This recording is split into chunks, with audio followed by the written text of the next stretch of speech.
বস্তায় আদা চাষ ও আগামীর কৃষি সম্ভাবনা নিয়ে কথা বলতে আমাদের সঙ্গে সরাসরি যুক্ত আছেন কৃষি অর্থনীতিবিদ ডক্টর জাহাঙ্গীর আলম। ডক্টর জাহাঙ্গীর আলম, আপনাকে স্বাগত জানাচ্ছি নিউজ 24 কৃষি সংবাদে। এই যে সামগ্রিক অর্থনীতির ক্ষেত্রে এই ব্যাগিং পদ্ধতি বা আদা, যে বস্তায় আদা চাষ পদ্ধতি, এটি আমাদের আমদানি নির্ভরতা কমাতে কতটা সহায়ক হতে পারে?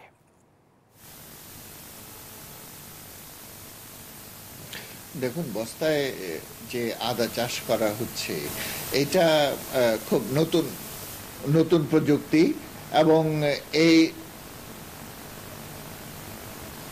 এবং প্রযুক্তি যদি আমরা সঙ্গে খাপ খাইয়ে নিতে পারি এবং আমাদের কৃষকরা যদি সেটা ধারণ করতে পারে, স্বাভাবিকভাবেই আমাদের উৎপাদন বাড়বে। এবং উৎপাদন যদি বাড়ে তাহলে আমরা বছরের পর বছর অনেক বেশি পরিমাণে আদা বিদেশ থেকে আমদানি করি।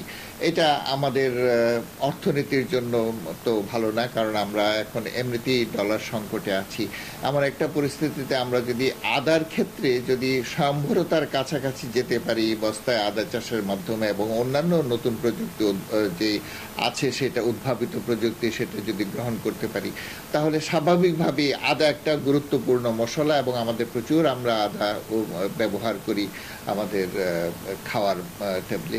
কাজে এই ক্ষেত্রে যদি উৎপাদন বাড়ে, তার স্বাভাবিকভাবেই আমাদের বিদেশের উপর নির্ভরতা বা বিদেশ থেকে আমদানি করা সেই নির্ভরতাটা কমে যাবে। এই ইদানিংকালে আমাদের আদার উৎপাদন কিন্তু বাড়ছে এবং অন্যান্য মশলা ফসলেরও উৎপাদন বাড়ছে।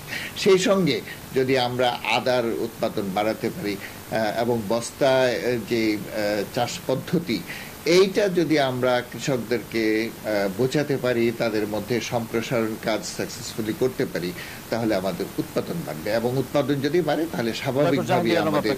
অসংখ্য ধন্যবাদ আমাদের সঙ্গে যুক্ত হওয়ার জন্য।